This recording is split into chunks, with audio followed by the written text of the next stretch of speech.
الحمد لله رب العالمين والعاقبة للمتقين والصلاة والسلام على رسوله الكريم أما بعد أعوذ بالله من الشيطان الرجيم بسم الله الرحمن الرحيم يا أيها الناس اتقوا ربكم إن زلزلة الساعة شيء عظيم يوم ترونها تذهل كل مرضعة عما أرضعت وتضع كل ذات حمل حملها وترى الناس سكارى وما هم بسكارى ولكن عذاب الله شديد۔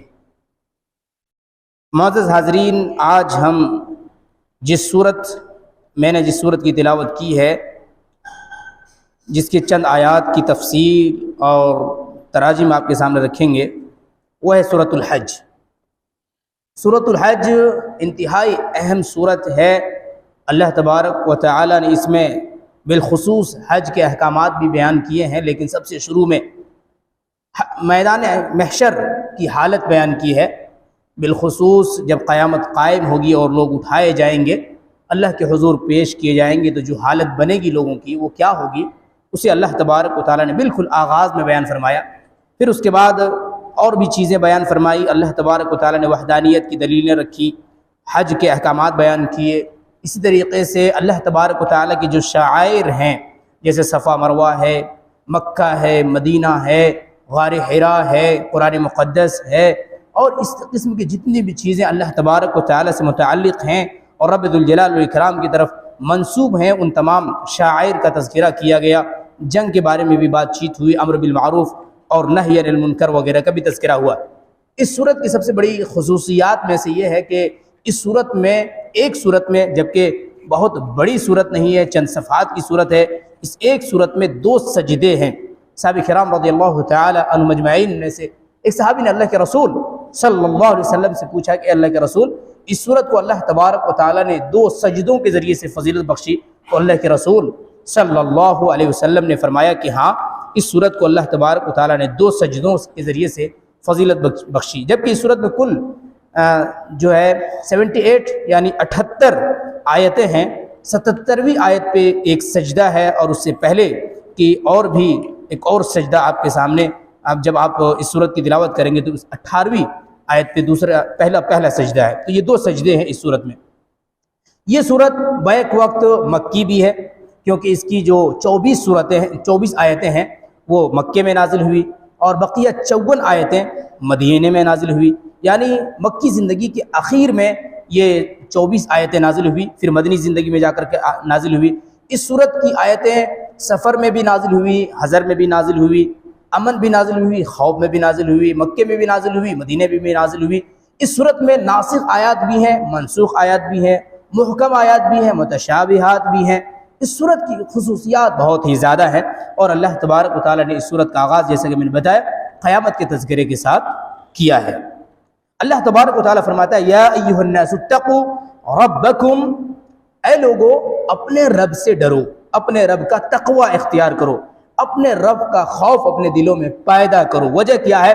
ان زلزلۃ الساعۃ شیء عظیم، اس لیے کہ قیامت کے دن کا زلزلہ بہت بڑی چیز ہے، اتنا خطرناک کہ سوچئے، اتنی مضبوط زمین، اتنے مضبوط پہاڑ، اتنے اونچے آسمان، اور تمام سورج، چاند، ستارے، سیارے، ساری چیزیں، جو تمام چیزیں اپنی جگہ پہ مسخر ہیں اور اپنی جگہ سے کوئی اپنے مدار کو تبدیل نہیں کرتا۔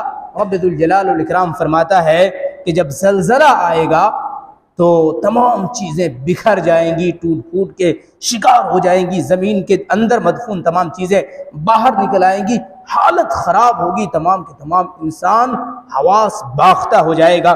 فرمایا یوم ترونھا، جب تم انہیں دیکھو گے، جس دن اسے یعنی اس زلزلے کو دیکھو گے، تذہل کل مرضعۃ عما ارضعت، تمام دودھ پلانے والی عورتیں اپنے دودھ پیتے بچوں کو بھول جائیں گی۔ ایک انتہائی خطرناک حالت ہے، ورنہ عورتیں جب کوئی مصیبت آتی ہے، کوئی آفت آتی ہے، کوئی مسئلہ درپیش ہوتا ہے، تو آپ دیکھیں گے کہ عورتیں سب سے پہلے بچوں کی طرف لپکتی ہیں، انہیں بچانے کے بارے میں سوچتی ہیں، اپنے جان کی پرواہ کیے بغیر بچوں کی حفاظت کرتی ہیں۔ اللہ تبارک و تعالیٰ فرماتا ہے جس عورت میں اتنی زبردست بچوں سے محبت ہے، وہ عورت اپنے دودھ پیتے بچوں کو بھول جائیں گی۔ اور آگے اللہ تبارک و تعالیٰ نے فرمایا کہ وَتَضَعُ كُلُّ ذَاتِ حَمْلٍ حَمْلَهَا وَتَرَى النَّاسَ سُكَارَى وَمَا هُمْ بِسُكَارَى وَلَكِنَّ عَذَابَ اللَّهِ شَدِيدٌ. اور تم دیکھو گے کہ تمام عورتیں جو حمل والی عورتیں ہیں وہ اپنے حمل کو ضائع کر دیں گی، یعنی اتنا شدید آواز ہوگی، ایسا زلزلہ ہوگا کہ اس کی وحشت سے، اس کے خوف سے اور اس کی خطرناکیوں کو دیکھتے ہوئے عورت کے حمل ضائع ہو جائیں گے. اور اللہ تبارک و تعالیٰ آگے فرماتا ہے وَتَرَى النَّاسَ سُكَارَى، لوگ مدہوش نظر آئیں گے، نشے میں نظر آئیں گے، بہکے دکھیں گے. لیکن صورتحال یہ ہے کہ وَمَا هُمْ بِسُكَارَى، وہ نشے میں ہوں گے نہیں، وہ نشے میں ہوں گے نہیں، یعنی بغیر پیے ہوئے اگر کسی کو نشہ طاری ہو جائے تو سوچئے اس کی کیفیت کیا ہوگی. اللہ تبارک و تعالیٰ فرماتا ہے کہ لوگ مدہوش نظر آئیں گے، بے ہوش نظر آئیں گے، ایسا لگے گا کہ اس نے نہ معلوم کتنا شراب پی رکھا ہو، کبھی ادھر ڈولے گا، کبھی ادھر ڈولے گا، کبھی ادھر جھکے گا، کبھی ادھر جھکے گا، کبھی لڑکھڑائے گا، کبھی بڑبڑائے گا، کبھی ایسی باتیں کرے گا، کبھی ویسی باتیں کرے گا. رب الجلال والاکرام فرماتا ہے وَمَا هُمْ بِسُكَارَى، اس نے پی نہیں ہوگی، اس نے نشہ نہیں کیا ہوگا. وَلَكِنَّ عَذَابَ اللَّهِ شَدِيدٌ، یہ اللہ کے شدید ترین عذاب کا اور قیامت کے تمام تر مناظر کا اس کے اوپر اثر ہوگا. میرے بھائیوں، وہ دن تو یقیناً آنا ہی ہے، اور جو لوگ بھی اس دنیا میں اس وقت ہوں گے انہیں اس کا سامنا کرنا ہوگا. اچھی بات یہ ہے کہ مومنین انشاءاللہ العزیز اس دن نہیں ہوں گے جب یہ قیامت قائم ہوگی، کفار پہ قیامت قائم ہوگی، مشرکین پہ قیامت قائم ہوگی. لیکن وہ دن بڑا خطرناک ہوگا. اللہ تبارک و تعالی نے اس میں تذکرہ فرمایا. ایک اور بات یاد رکھیں، اللہ تبارک و تعالی نے اگلی آیت میں فرمایا، تیسری آیت میں، وَمِنَ النَّاسِ مَن يُجَادِلُ فِي اللَّهِ بِغَيْرِ عِلْمٍ. علم کی اہمیت بہت زیادہ ہے، اس کی امپورٹنس بہت زیادہ ہے، بالخصوص دین علم کی. دین علم کی اہمیت اتنا زیادہ ہے جتنا ہمارے اور آپ کے لیے ہماری آنکھوں کی ضرورت ہے، جتنا ہمارے کانوں کی ضرورت ہے، جتنا ہمارے دل و دماغ کی ضرورت ہے، اتنا زیادہ ضرورت ہمیں ہمارے اور آپ کے دین علم کی ہے. اگر ہمارے پاس دین کا علم ہے، اس کا مطلب سوچنے کی صلاحیت برابر کام کرے گی. اس کا مطلب ہم اور آپ کسی کے ساتھ انصاف کر سکتے ہیں. اس کا مطلب یہ ہے کہ ہم سیدھے راستے کو دیکھ سکتے ہیں. لیکن اگر دین کا علم نہیں ہے تو آپ کو ٹیڑھا سیدھا اور سیدھا ٹیڑھا نظر آئے گا، حق باطل اور باطل حق نظر آئے گا، مظلوم ظالم اور ظالم مظلوم نظر آئے گا. انسان کو ہر چیز الٹی دکھنے لگتی ہے. وجہ یہ ہے کہ چشمہ کا نمبر بدل جاتا ہے. اللہ تبارک و تعالیٰ نے فرمایا وَمِنَ النَّاسِ مَن يُجَادِلُ فِي اللَّهِ بِغَيْرِ عِلْمٍ. کتنی لوگ ہیں جو اللہ تبارک و تعالیٰ کے سلسلے میں بحث و مباحثہ، لڑائی جھگڑے علم نہ ہونے کی وجہ سے کرتے ہیں. یعنی اگر ان کے پاس علم آ جائے تو ان کے تمام جھگڑے مٹ جائیں. اگر علم آ جائے تو جھگڑے مٹ جائیں. یعنی اگر آپ کو سماج میں امن پیدا کرنا ہے، سماج میں سکون پیدا کرنا ہے، لوگوں کو مہذب بنانا ہے، لوگوں کو تہذیب سکھانا ہے، لوگوں کو پرامن بنانا ہے، تو آپ کو انہیں تعلیم یافتہ بنانا ہوگا. اور وہ عام تعلیم نہیں، آپ کو دین کی تعلیم انہیں دینی ہوگی، دین کا علم انہیں سکھانا ہوگا. اگر آپ نے دنیا کی تعلیم دے دی، انہیں آپ نے پتہ چلا کہ مادیات کی تعلیم دے دی اور دین نہیں سکھایا، تو پھر وہ تو صرف پیسہ کرے گا نا صاحب. وہ تو پیسہ چاہے گا، چاہے وہ جیسا آ جائے، بس پیسہ آ جائے، یہ ان کی فکر ہوگی. ایک آدمی موت اور زندگی کی لڑائی لڑ رہا ہے، آخری سانسیں لے رہا ہے، لیکن ایک ڈاکٹر یہ سوچتا ہے کہ اس کی کس قسم کی رپورٹنگ تیار کی جائے، اس کو کس قسم کی جانچ لکھے جائے، کس قسم کی دوائیاں لکھی جائے، تاکہ اس میں زیادہ سے زیادہ کمیشن، زیادہ سے زیادہ الگ الگ طریقے کے جو ان کی فیصدی طے ہوتی ہیں، وہ تمام چیزیں آئیں اور میرا جیب بھرتا رہے. وہ کبھی یہ نہیں سوچتا یہ آدمی زندگی کی آخری سانس لے رہا ہے، اس کے اوپر شفقت کیا جائے، ان کے لیے اچھی سے اچھی دوائیاں لکھی جائے تاکہ یہ اپنی زندگی کو دوبارہ پا سکے اور اللہ تبارک و تعالیٰ انہیں شفا دے دے. انسان ایسا نہیں سوچنے لگتا، کیونکہ اس کے دماغ میں صرف اور صرف پیسہ سوار ہوتا ہے. پیسے کی جو چمک ہے نا، وہ اس کے اوپر اتنا غالب رہتا ہے کہ اس کے آگے اسے کوئی اور چیز دکھتا نہیں. بہرحال آگے دیکھیے، اللہ تبارک و تعالیٰ نے ایک اور آیت میں فرمایا کہ چونکہ بہت سارے منتخب آیات ہیں، اللہ تبارک و تعالیٰ فرمایا ذَلِكَ وَمَن يُعَظِّمْ شَعَائِرَ اللَّهِ فَإِنَّهَا مِن تَقْوَى الْقُلُوبِ.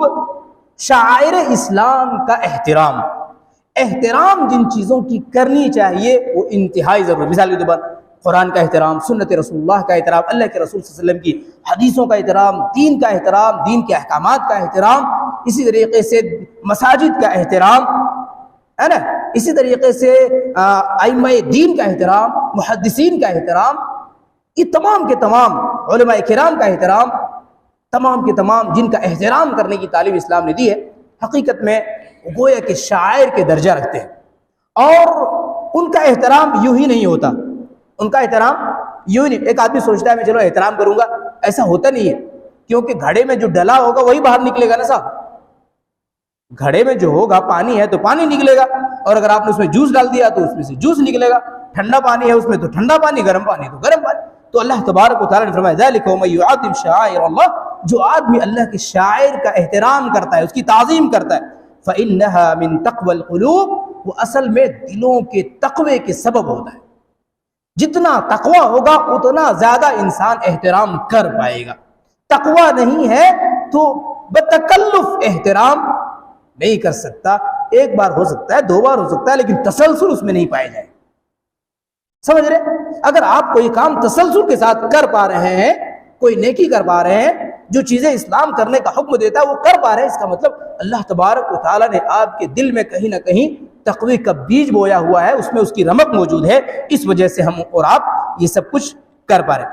اس سورت کی ایک بڑی خاص بات یہ ہے، جبکہ یہ سورت نزول کے اعتبار سے 103 نمبر کی سورت ہے، نزول کے اعتبار سے 103 نمبر کی سورت ہے، لیکن اس سورت کی سب سے بڑی خاص باتوں میں سے یہ ہے کہ یہ پہلی سورت ہے جس میں مسلمانوں کو جنگ کی اجازت دی گئی، جنگ کی باقاعدہ طور پر اجازت دی گئی۔ اور یہ سورۃ الحج کی آیت نمبر 39 ہے۔ اللہ تبارک و تعالیٰ نے فرمایا اذن للذین یقاتلون بانہم ظلموا، جو لوگ جن سے جنگ کیا جا رہا ہے، جن سے لوگ الگ الگ طریقے سے ان کو چھیڑتے ہیں، انہیں مارتے ہیں، انہیں ستاتے ہیں، اللہ تبارک و تعالیٰ فرماتا ہے کہ انہیں اب لڑنے کے لیے اجازت دی جاتی ہے، بِأَنَّهُمْ ظُلِمُوا، اس لیے کہ ان کے اوپر ظلم کیا گیا، وَإِنَّ اللَّهَ عَلَىٰ نَصْرِهِمْ لَقَدِيرٌ، اور اللہ تبارک و تعالیٰ ان کی مدد کرنے کے لیے قدرت رکھتا ہے، اس کے پاس طاقت ہے، قوت ہے، اختیارات ہے کہ ان مظلومین کی مدد کرے۔ اور مسلمانوں کو اجازت دی گئی اس صورت کے ذریعے سب سے پہلے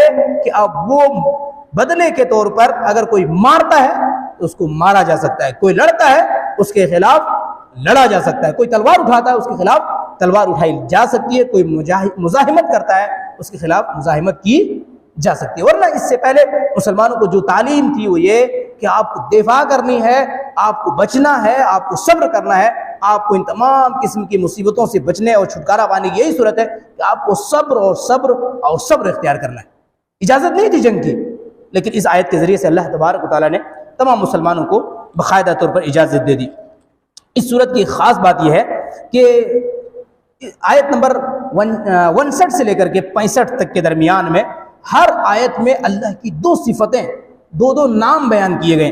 جیسے 61 میں آپ دیکھیں گے لعلیم حلیم، علیم اور حلیم کا ذکر آیا، اسی طریقے سے 60 کے اندر لعفو غفور کا ذکر آیا، اس کے بعد 61 کے اندر وہو العلی الکبیر۔ اس طریقے سے تمام آیتوں میں، یعنی 7 آیتیں تسلسل کے ساتھ، ان میں دو نام اللہ تبارک و تعالیٰ کے آئے ہوئے ہیں۔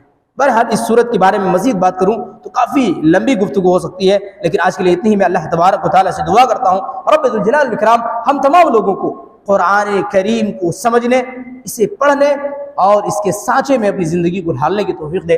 آمین تقبل یا رب العالمین، وآخر دعوانا الحمدللہ رب العالمین۔ السلام علیکم ورحمۃ اللہ وبرکاتہ۔